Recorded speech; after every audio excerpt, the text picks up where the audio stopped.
네, 이재명입니다. 장관님, 제가 그 질의응답을 옆에서 듣고 있다 보니까 제가 한국어를 배운 사람인데 장관님 말이 이해가 안 돼요. 사도광산하고 군함도가 같은 겁니까? 다른 겁니까? 본질적으로는 같은 성격의 문제입니다. 같은 겁니까? 다른 겁니까? 아니, 사안은 다르지만 본질이 같다고 말씀드렸습니다. 내가 지금 본질 물어봤습니까? 같은 거냐 다른 거냐 물어봤지요. 그럼 사안은 다른 사안입니다. 그러면 군함도에 대해서 약속하거나 합의된 게 사도광산에 대한 합의와 같은 겁니까? 다른 겁니까? 본질이 같은 거기 때문에 묶여 있다고 저는 생각합니다. 대한민국 외교부 장관의 발언답지가 않습니다. 강제 동원의 역사를 기록에 남긴다는 뜻에서 자, 장관, 제가 다른 거 물어볼게요. 네, 대한민국은 자주 독립국가죠. 당연한 말씀입니다. 네. 그리고 장관은 공무원으로서 우리 국민들의 자긍심을 높이고 국익을 지켜야 될 의무가 있죠. 그렇습니다. 네.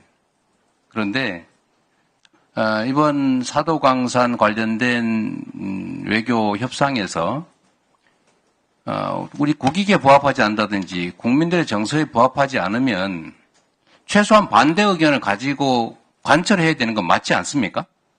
그렇게 협상을 했습니다. 그런데 결론은 어떻습니까?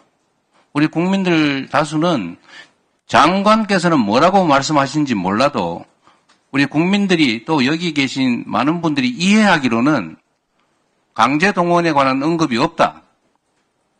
양보했다. 일본에 밀렸다. 이렇게 생각하는데 장관만 아니라고 하면 아닌 게 되는 겁니까? 그 발언 문안이 증거 자료 아니겠습니까? 제가 없는 걸 가지고 있다고 주장하는 게 아니죠. 강제동원이라는 표현이 있습니까? 그 2015년도의 문안을 포함한 과거의 모든 결정과 일본이 취한 약속, 그 속에 다 들어가 있는 거 아니겠습니까? 장관, 네. 군함도 사안과 사도광산 사안이 같은 사안입니까? 다른 사안입니까? 사안은 다른 사안이나 본질이 같다고 누누이 말씀드렸습니다. 그래서 두 개를 한꺼번에 묶어서 그런 표현을 만들었습니다. 우리 국민들께서 판단하시겠죠. 장관이라는 분이 이게 지금 국어를 구사하는 건지 어디 나라 말인지 알 수가 없어요. 강제 동원에 강제동원 이미 문제에 9년 전에 대해서는 확보를 하지 않았습니까? 저희들이 증인. 협상을 통해서. 질문하면 답을 하십시오. 예. 제가 이거 하나 물어보겠습니다.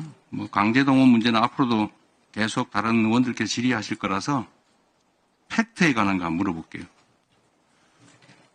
모름지기 공무원이라면, 특히 외교 공무원이면 외교 협상에서 국익과 국민의 정서를 고려해야 되는 게 당연할 테지만 거기에 더해서 네. 국민의 공복으로서 국민들에게 거짓말하면 안 되죠. 당연한 건 맞습니다. 네. 지금 이 자리에 장관께서 스스로 하는 말이 국민에 대한 거짓말인지 아닌지 한번 생각해 보기를 권유하면서 구체적 질문을 한번 해보겠습니다. 지금 외교부에서 국회에 답변 자료를 내셨던데 우리 존경하는 차지호 의원께서 질의한 것에 대한 답변 같습니다. 사도광산 현장에 가혹한 노동 환경과 그들의 고난을 기리기 위한 전시물을 설치했다고 국회에 답변 자료를 내셨죠. 네. 사도광산 현장에 설치하는 거 맞습니까? 맞습니다. 아이카와 박물관에 설치하기로 되어 있는 거 아닙니까? 아이카와 박물관이 사도광산 일했던 한국인 노무자들의 기숙사 터입니다. 사도광산에서는 2km 정도 떨어진 지역에 있는 거 맞습니까?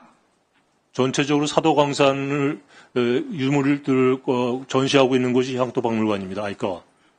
그게 사도광산 현장입니까? 사도광산 현장에 박물관이라는 게 3개밖에 없습니다. 그중에서 제일 가까운 곳이 아이카와 향토박물관입니다. 장관, 네. 아이카와 박물관은 사도광산에서 2km 떨어져 있고 사도광산 현장은 아니지요. 사도광산이 넓은 지역입니다.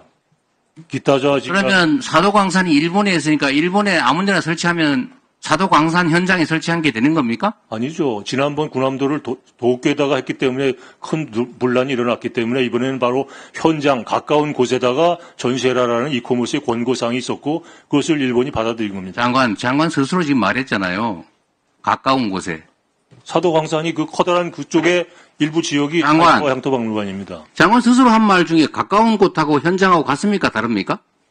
거기서 말하는 현장이라는 게 하가 광산이 있었던 갱도 있는데 하라는 뜻이 아닙니다. 가까운 곳이 장관께서는 가까운 곳이나 현장이나 같은 말이다 이렇게 저는 생각하시는군요. 그렇게 생각합니다. 예. 도쿄 같은 데다 하면 안 된다는 자, 뜻으로 이해하고 있습니다. 다른 거 하나 또 물어볼게요. 저는 이게 허위공문서 작성에 해당된다고 봅니다. 한번 장관께서 계속 우기시니까 한번 법적 판단을 받아보는 방안을 강구하겠습니다. 자, 두 번째로 보도자료를 냈는데 이 보도자료에 보니까 이렇게 돼 있어요. 일본 수석 대표가 이렇게 발언했다. 7월 27일 날 외교부에서 낸 겁니다. 일본은 한국인 노동자들이 처했던 가혹한 노동 환경과 그들의 고난을 기리기 위한 사무실을 사도강산 어쩌고저쩌고 이렇게 돼 있어요. 그런데 실제 일본 수석 대표 발언은 이렇게 돼 있어요. 일본은 모든 노동자가 처했던 가혹한 노동 환경을 설명하고 이렇게 돼 있습니다. 모든 노동자와 한국인 노동자가 같습니까? 다릅니까? 그건 그 부분만 딱 떼서 했기 때문에 그렇고요. 일본 수석 대표의 발언 첫 부분부터 보시면 그 모든 노동자가 특히 한국인 출신 노동자라는 것을 강조하는 단어라는 걸 금방 알게 돼 있습니다. 자, 근데 그 부분을 다 빼고 뒷부분만 뽑아서 보도했기 때문에 그렇게 읽히는 겁니다. 그러면 그렇게 써야지 나온표까지 쳐가지고 일본은 모든 노동자가 처했던 가혹한 노동 환경을 설명하고 이들의 고난을 기억하기 위해 모든 노동자와 관련된 새로운 전시물을 이미 현장에 설명 전시시설에 설치했다 이렇게 했는데 왜 거기다가 그 말을 써놓냐 이 말입니다. 한국인이라고. 다르잖아요. 앞에 all the workers, especially those from the Korean Peninsula라는 게 맨 앞에 데피니션으로 나와 있습니다.